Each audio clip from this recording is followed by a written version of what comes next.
방금 이제 질문이 오성 첨단 소재가 이 기관이 삐릿한 거, 요거 이쪽에서 이제 기관이 디지털 시그널을 준 거 아니냐 그런 얘기를 해서 연결화면 등록에 이제 종목별 투자자를 해놨으니 한번 보자는 거지.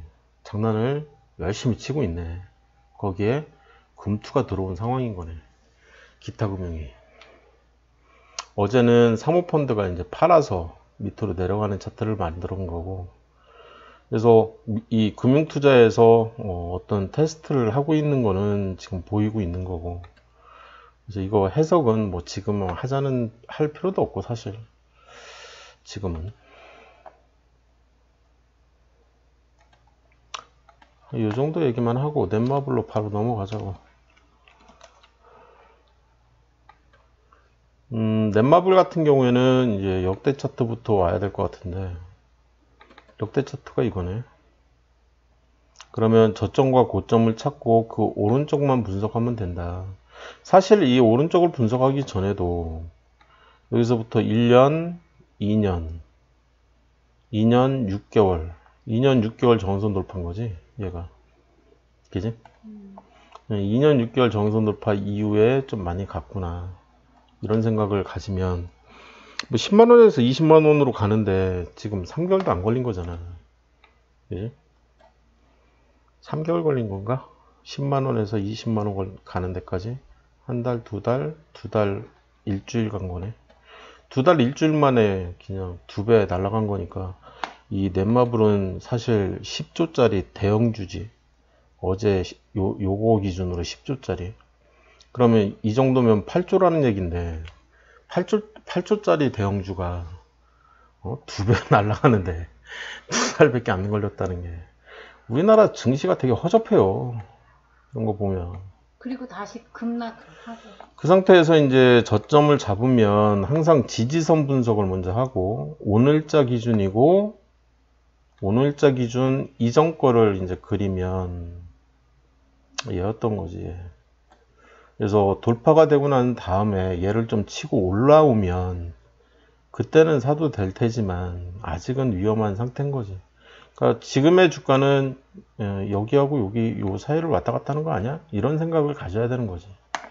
그리고 사실 제일 안전빵은 얘가 돌파되면 사는 게 제일 안전빵인 거고, 투자를 한다면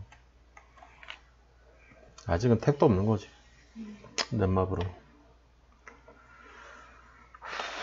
그래서 얘는 어떤 종목이냐, 이제 또 그 얘기를 하려고 했던 거고, 얘는 연간을 먼저 보면 작년에 14.5%, 34%, 그러면 이 정도면 성장주라고 할 만하다.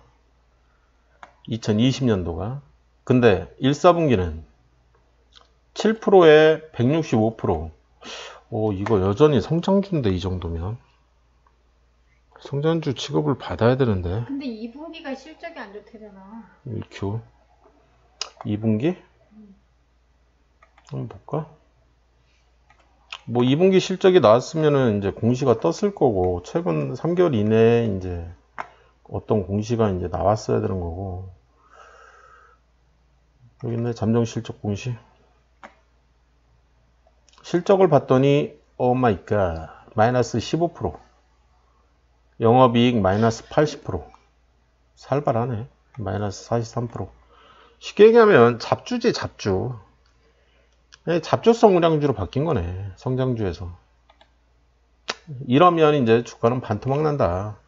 그래서 20만 원이면 20만 원짜리면 뭐 10만 원 되는 거지 뭐. 그러면 얘도 똑같이 이 KM처럼 작전주라고 보기는 어렵고, 성장주에서 잡주성 우량주 정도로만 얘기를 해야 되는 거지. 그래서 거의 2계단 하락이기 때문에 얘도 좀 하락폭이 크겠다라는 생각을 해야 되는 거고, 오성첨단 소재는 작전 중인 거지, 작전주. 얘는. 그래서 얘는 1년 3개월짜리 장기 지지선이 깨져서 살아있고, 지금 이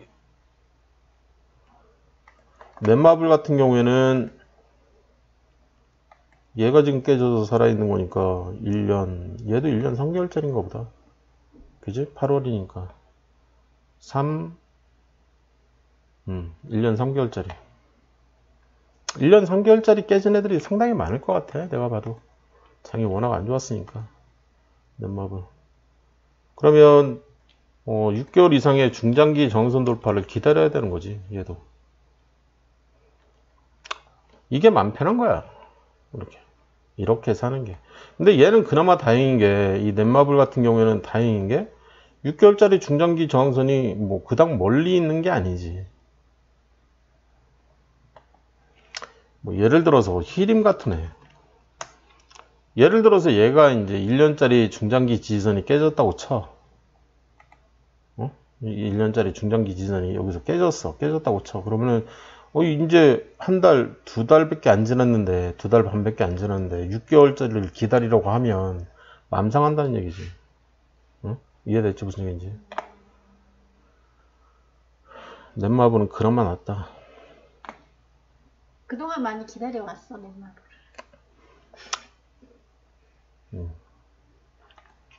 그래서 지금은 이 기준점을 잡고 있는 게 뭐냐면, 아까부터 계속 보여주고 있는 어떤 이제 하나의 기준점, 기본적 분석을 통해서 어떻게 기준점을 잡을까라고 했을 때, 일단 우량주는 PBR 1에 매출액, 영업이익, 당기순이익이 흑자 지속인 애들인 거지. 흑자 지속인 애들. 근데 성장주의 기준점을 잡을 때 PBR은 3이고 15%를 잡은 거지. 그래서 15%를 잡을 때 이 매출액이 14%라고 해도 영업이익이 막 50%, 당기순이익도 30%막 이런 식으로 나면 좀 양해, 이 매출액에 대한 약간의 양해를 해줘서 성장주 취급을 하자.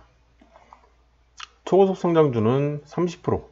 그래서 공시를 기준으로 이런 식으로 이제 잘라놓고 주가를 바라보면 좀 더 보이는 게 있다는 거지. 그래서 이 잡주성 우량주 같은 경우에 이 매출액이 마이너스 10% 이상 하락한 경우에, 그러면서 영업이익도 아까처럼 뭐 좀 작살나고 해버리면 그냥 무조건 반토막 나는 거야. 아무리 우량주였다고 해도 반토막이 더 날 수도 있는 거고. 그래서 이런 부분들을 좀 알고 있어야 된다는 게 어제도 이 얘기를 한 거고 오늘도 이 얘기를 계속 지속적으로 하고 있는 거지. 그래서 우량주다라고 하면 유보율은 500% 이상, 성장주다 그러면 유보율은 300% 이상. 그래서 조건검색 시계는 얘를 기준으로 만들어 놓은 거지. 이해됐지? 우리 조건검색 시계 유보율 300% 이상. 그래서 여기까지 일단 하자고.